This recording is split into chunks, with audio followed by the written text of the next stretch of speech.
마태복음 4장 18절에서 22절을 제가 공부하겠습니다. 신약어죠. 마태복음 4장 18절에서 22절 말씀입니다. 18절 말씀입니다. 갈릴리 해변에 다니시다가 두 형제고 베드로라는 시몬과 그 형제 안드레가 바다에 그물 던지는 것을 보시니 그들은 오더라. 말씀하시되 나를 따라오라. 내가 너희를 사람을 낚는 어부가 되게 하리라 하시니 그들이 곧 그물을 버려두고 예수를 따르니라. 거기서 더 가시다가 다른 두 형제 곧 세베대 아들 야고보와 그의 형제 요한이 그의 아버지 세베대와 함께 배에서 그물 깁는 것을 보시고 부르시니 그들이 곧 배와 아버지를 버려두고 예수를 따르니라. 아멘.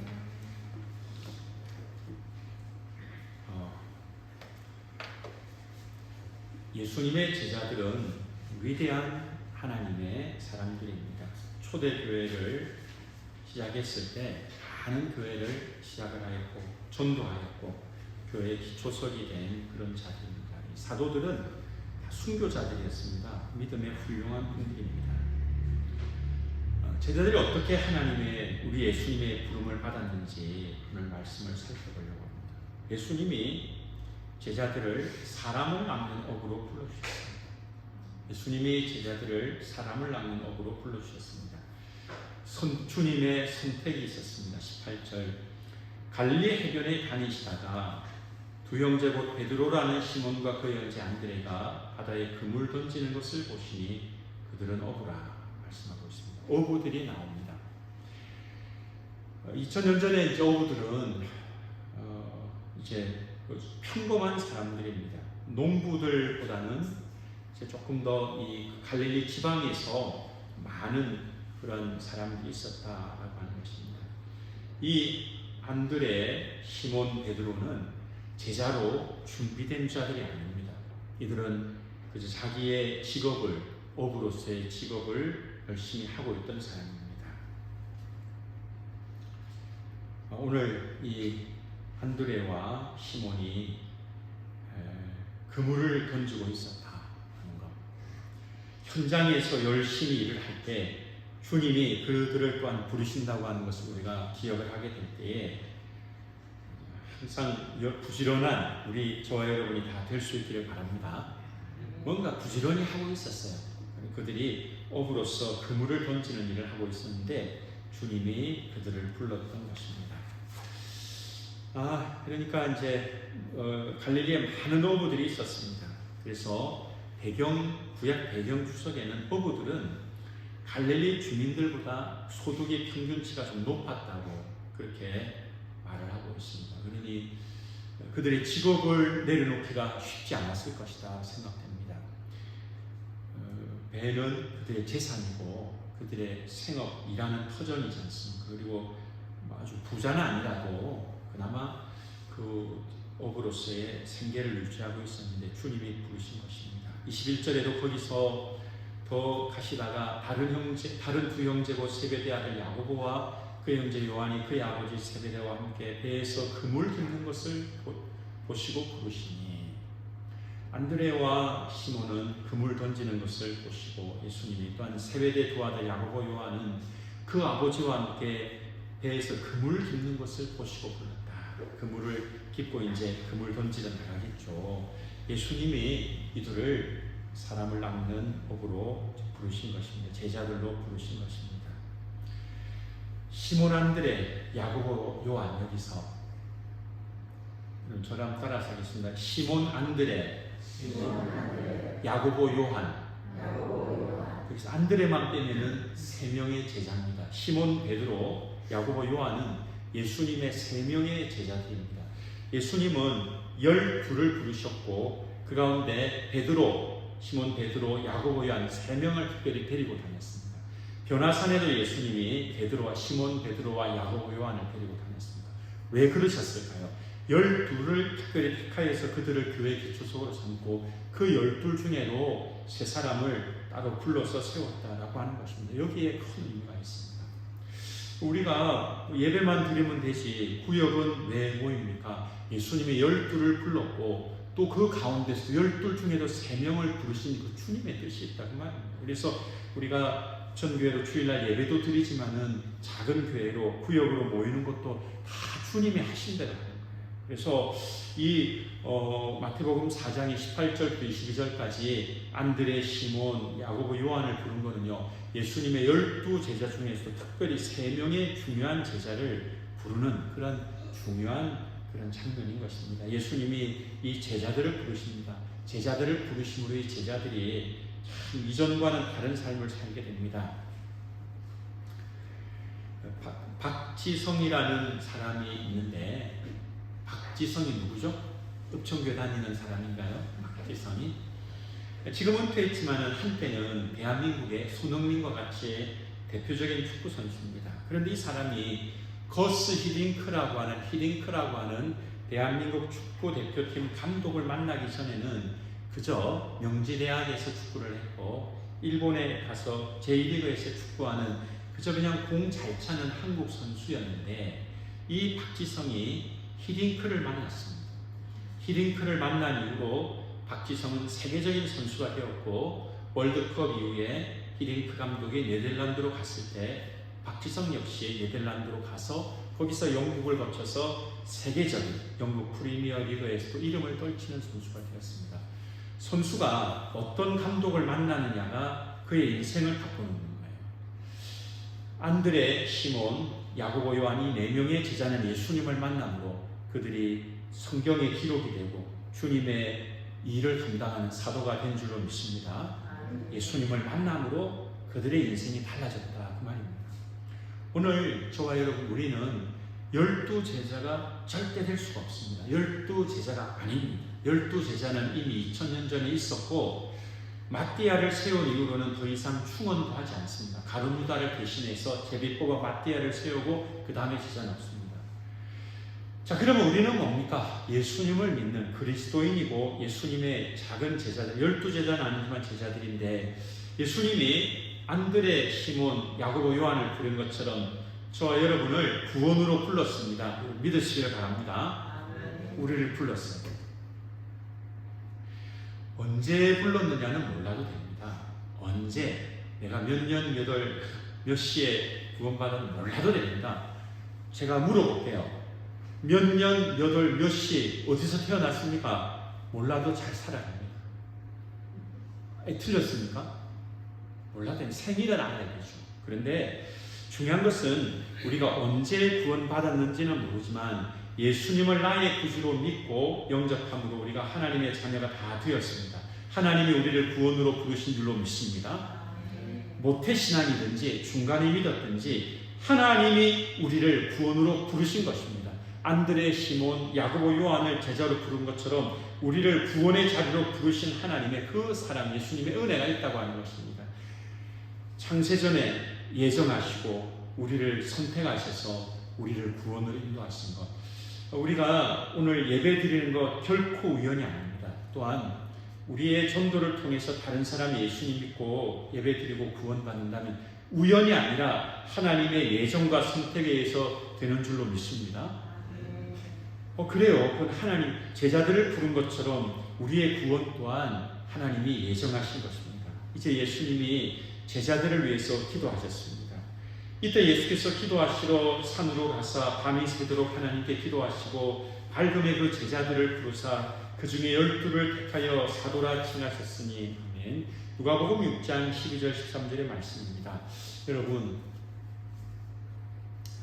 저는 이제 우리 읍청교 교인들 압니다. 근데 신방 가기 전에도 알았어요. 어떻게 알았을까요? 기도했을 때 하나님이 계시를 알려주셨을까요? 목양실에 가면은 교적부가 다 있습니다. 그래가지고 미리 자녀들이 어떻게 되고 다 나와 있습니다. 그래서 그렇게 하시네요. 저를 대단한 사람으로 보시는데 교적부 보고 다 말을 한 겁니다. 그러나 예수님은 그런 자료가 없어도 하나님의 아들이기 때문에 시몬이 누군지, 안드레가 누군지, 야고보와 요한이 누군지 예수님은 다 알고 계신 줄로 믿습니다. 그들을 아셨습니다.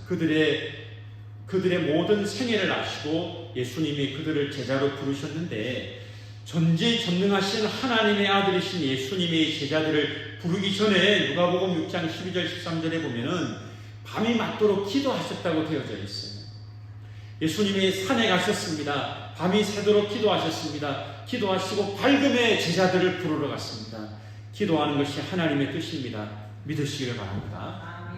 다 알고 계시지만, 능력이 있으시지만 그럼에도 불구하고 예수님은 기도하셨습니다. 우리는 예수님처럼 알지도 못하는데 기도하지 않는다면 안타까운 것입니다. 기도하는 우리 청교회 성도들이 다 되시기를 바랍니다.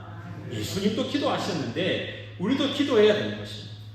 에베소서 6장 18절에 모든 기도와 간구를 하되 항상 성령 안에서 기도하고 이를 위하여 깨어 구하기를 항상 힘쓰며 여러 성도를 위하여 구하라. 에베소서 6장에 하나님의 전신갑주가 나옵니다. 하나님의 전신갑주를 소개하고 나서 항상 성령 안에서 기도하고 이를 위하여 깨어 구하기를 항상 힘쓰며 여러 성도를 위하여 구하라. 그렇게 기도에 대해서 말씀을 하고 있는 것입니다. 우리들은 기도해야 합니다. 오늘 우리 청교회 성도들이 기도의 용사들이 다 될 수 있기를 바랍니다. 기도하면 이길 수가 있습니다. 기도해야 우리는 승리자가 다 될 수 있습니다. 1907년 우리 나라에서 최초의 목사님이 생깁니다. 7분의 목사님이 생깁니다. 그리고 1908년 최초의 선교사를 제주도로 보냅니다. 그때는 외국과 같은 곳이었죠. 이름은 이기풍이라는 이름을 가진 이기풍 선교사님. 이분은 나중에 북한에서 순교를 당하게 됩니다. 건달이었습니다. 건달이 설교 때 쓰긴 어렵지만 깡패입니다. 깡패. 건달. 평양 건달이었습니다. 그래서 선교사님을 돌로 쳤던 아주 나쁜, 아주 인간이 안 좋은 그런 건달이었습니다. 그런데 예수님을 믿고 구원받고 그렇게 됐습니다. 이기풍에 의해서 박해를 받은 선교사님은 사람 낳는 어부가 되었습니다. 사람을 낳는 어부가 되어서 이기풍을 낚았습니다. 할렐루야. 건달을 낚은 거예요. 그래서 이 건달 이기풍이 신학교를 하고 목사님이 되고 선교사가 되었습니다. 여러분 그 백과사전이 있는데 거기에 보면은 이런 게 위키백과 이런 게 있습니다. 위키백과에 있는 내용입니다. 이기풍은 마페 선교사의 전도를 방해했다. 마페 선교사가 전도하던 중 이기풍이 던진 돌에 마페 선교사님이 아래턱을 맞았는데 선교사는 바로 무릎을 꿇고 기도했다고 한다. 오늘 우리 청교 성도들 돌에 맞고 바로 엎드려 기도하시기를 바랍니다. 왜 이렇게 조용해요? 위키백과에 돌을 아래턱에 맞고 바로 선교사는 무릎 꿇고 기도했다고 적혀져 있는 겁니다. 청일 전쟁이 일어났을 때 이기풍은 원수안으로 피난하였고 거기서 윌리엄 스월론 선교사님을 만나서 평양에서 다시 돌아와가지고 마페 선교사에게 사죄하고 전도사가 되어서 조사가 되어서 신학교에 입학하였다 되어져 있습니다. 돌에 맞고 바로 엎드려 기도한 마페 선교사님의 기도로 이기풍이 예수님을 믿게 된 줄로 믿습니다. 기도의 결과라는 거예요. 예수 믿기 어려운 그 사람이, 박해하던 사람이 선교사님이 돌에 맞고 기도했을 때 그 돌 던진 사람이 예수님을 믿게 되었다는 것입니다. 우리는 기도해야 됩니다. 전도는 영적인 싸움입니다. 우리 이제 해병대를 보면은 해병대는 상륙을 하는 부대인데 그냥 상륙을 하면 다 죽습니다. 그러니 어떻게 합니까? 배에서 포를 쏩니다. 배에서 포를 쏘고 비행기가 날아가가지고 또 폭탄을 터뜨리고 한참 하고 나서 그 다음에 상륙을 합니다. 그래도 살지 죽을지 몰라요. 근데 한 포 사격도 안 하고 비행기에서 폭탄도 안 터뜨리고 해병대는 다 죽습니다. 여러분. 이게 기도는 한 포 사격과 같은 것입니다. 기도해야지 하나님이 응답하여 주실 줄로 믿습니다. 기도해야지 그 사람 마음에 열매가 맺혀지기 시작한다 그 말입니다. 예수님은 기도하신 후에 제자들을 부르셨고 마페 선교사님도 박해자를 위해서 기도했을 때 박해자가 믿는 놀라운 역사가 일어났습니다. 이제 예수님이 귀한 사명을 주셨습니다. 마태복음 4장 19절 말씀하시되 나를 따라오라 나를 따라오라 내가 너희를 사람을 낚는 어부가 되게 하리라 하시니 말씀하시되 나를 따라오라 내가 너희를 사람을 낚는 어부가 되게 하리라 하시니 사람 낚는 어부가 되게 하십니다. 이제 시몬과 안드레에게 사람을 낚는 어부가 되게 하는 것입니다. 21절에도 그렇게 부르신 것입니다. 반응이 20절에 있습니다. 둘이 곧 그물을 버려두고 예수를 따르니라. 22절에도 반응이 있습니다. 그들이 곧 배와 아버지를 버려두고 예수를 따르니라. 야고보 요한은 불효를 했다는 것이 아니라 그들이 제자의 사명을 감당하기 위하여 배와 그 아버지 세베대를 두고 주님의 명령을 따라간 것입니다. 이 네 사람의 제자들은 사람 낚는 어부의 사명을 감당하러 예수님을 따라갔습니다. 자, 여러분, 어부는 자기를 위해서 일합니다. 예수님의 제자들은 예수님을 위해서 일하는 사람입니다. 저 여러분은 예수님을 위해서 일하는 주님의 전도자들이 다 될 수 있기를 바랍니다. 나를 위해 물고기를 잡는 거예요. 우리 집안을 위해서 물고기를 잡는 거예요. 그러나 사람 낚는 어부는 하나님의 그 택한 영혼을 구원하기 위하여 예수님의 이름으로 복음을 전하는 것입니다. 영혼 구원의 일은 참 어려운 일입니다. 영혼 구원을 위해서 우리는 그 사명에 정말 감당해야 되는 것입니다.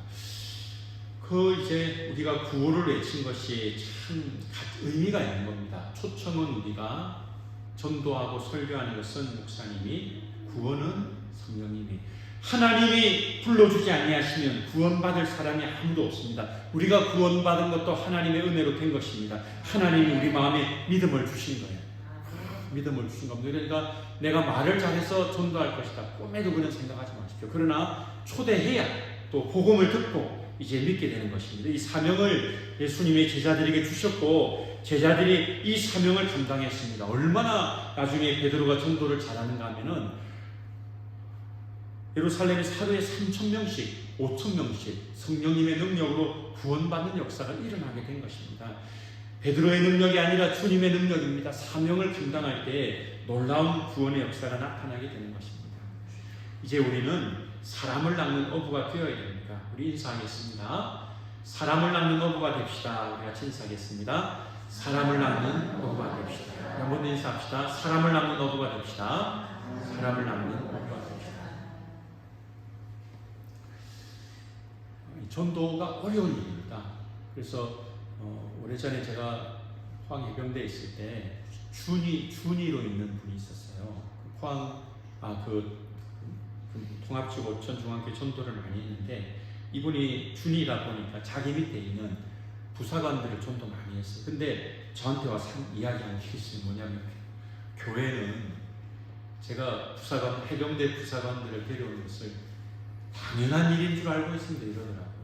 전도 한 명 하기 어렵습니다. 근데 교회는 전도에서 데려오는 것을 당연한 것으로 합니다. 여러분, 한 사람이 예수 믿는 것이 기적이요 하나님의 은혜로 되는 일인 줄로 믿습니다. 군인이든 누구든 예수 믿기 어려운 거예요. 그러니까 그렇게 이 사명을 감당하기 위해서 우리가 사람 낚는 업으로 나가야 되는데 이제 우리는 제자들이 사명을 받은 것처럼 이 전도자의 그 귀한 사명들을 기억하고 나가야 되는데 이 사명이 우리에게 주어졌다고 하는 것입니다. 사명은요 해야 되는 것입니다. 또 말씀드리면은 이렇게 말씀드리고 싶어요. 그 전도자가 결과에까지 책임지라고 하는 그 무거운 무게 때문에 아예 시도를 안 합니다. 그러니까 구원은 하나님이 해주실 것입니다. 그러니까 담대하게 초청할 수 있기를 바랍니다. 영접하고 회개시켜서 성경책 들고 교회 나오게 하려니까 어렵다고 말입니다. 무조건 초청하십시오. 그렇게 할 줄 알고요. 또 여러분 우리는 기도의 자리에 나가야 됩니다. 그 사람이 무장해제가 될 수 있도록 예수님을 믿도록 간절히 기도하고 또한 해산의 수고를 해야 됩니다. 저랑 따라서 합시다. 해산의 수고를 하자. 해야 됩니다. 그리고 교회를 데려온 다음에도 계속 하나님이 믿게 하겠지만은 계속 관심을 가지고 어머니로서의 영적인 어머니로서의 그런 영혼을 구원하는 일들을 계속하면 되겠습니다. 그리고 여러분들이 기대하는 이야기가 있습니다. 11월 9일 16일 초청주일 끝납니다. 내년 봄에 또 할 겁니다. 내년 가을에 또 할 겁니다. 2027년 봄에도 또 할 겁니다. 그럼 영혼을 구원하는 일은 예수님 재림할 때까지 우리에게 주신 사명인 줄로 믿습니다. 그건 뭐냐면은 우리가 교회를 부흥시키자 그것이 아니고 하나님은 오늘도 지옥에 가는 영혼들을 구원하시는 것이 하나님의 뜻인 줄로 믿으시길 바랍니다. 우리 교회를 한번 자리를 한번 치러보자. 목사님 목회하시는 그 교회에 우리 장로님, 권사님, 집사님 그 교회에 잘 되게 해보자. 그것이 아니라 죽어가는 영혼을 살리자. 이것이 하나님 뜻인 줄로 믿으시길 바랍니다. 그래서 여러분 오늘 이 11월 달에도 하고 12월 달에도 하고 하는 거예요. 뭐 그게 크게 전도도 잘 안 되면서 열매도 없으면서 그래도 우리는 복음을 전하는 것이 하나님의 뜻인 줄로 믿습니다. 잘 못돼도 하는 거예요. 여러분 우리가 사명이라고 하는 것을 꼭 기억하시기를 바랍니다. 우리는 반드시 하나님의 은혜를 받게 될 것입니다. 진젠도르프 백작은 4살 때 예수님을 믿게 되었습니다. 10살 때 기도의 능력을 알게 되었고 10대에 이미 7개 기도의 모임을 만들어서 활동했습니다. 16살에 대학교 교수님에게 가가지고 기도하는 사람들의 명단을 보고했습니다. 아주 어려서부터 탁월하게 믿음 생활을 잘했습니다. 경건한 사람입니다. 진젠도르프 백작은 이러한 모토를 가지고 있었습니다. 나에게 유일한 열망, 그것은 예수님, 오직 예수님. 오직 이 진젠도르프 백작은 예수님을 위해서 살았습니다. 1719년 독일의 어느 도시를 여행하는 중에 이탈리아 화가가 그린 그림을 봤어요. 그리고 그 그림 밑에 이 사람을 보라라고 하는 라틴어 글자가 있었습니다. 이 사람을 보라, 예수님입니다. 예수님의 십자가, 이 사람을 보라 그림입니다. 거기 보니까 글자가 있습니다. 나는 너를 위해서 십자가를 졌는데 너는 나를 위해서 무엇을 했느냐. 이런 라틴어 글자가 있어요. 저와 여러분에게 주님이 물으십니다. 나는 너를 위해서 십자가를 졌는데 너는 나를 위해서 무엇을 하느냐.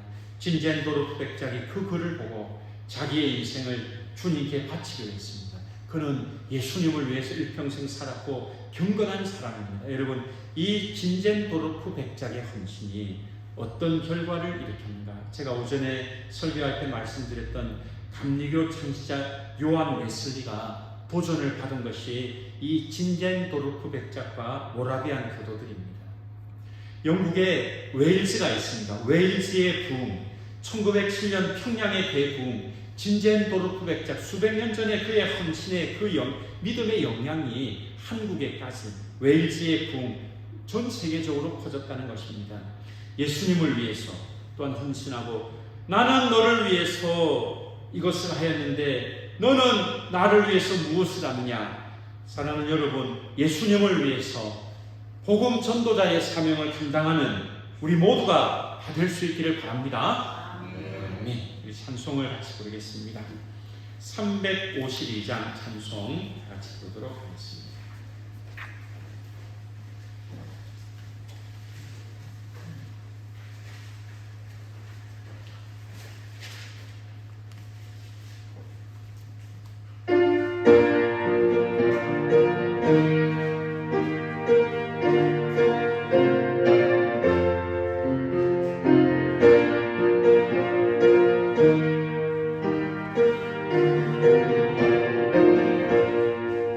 시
말씀을 기억하며 주여 부르고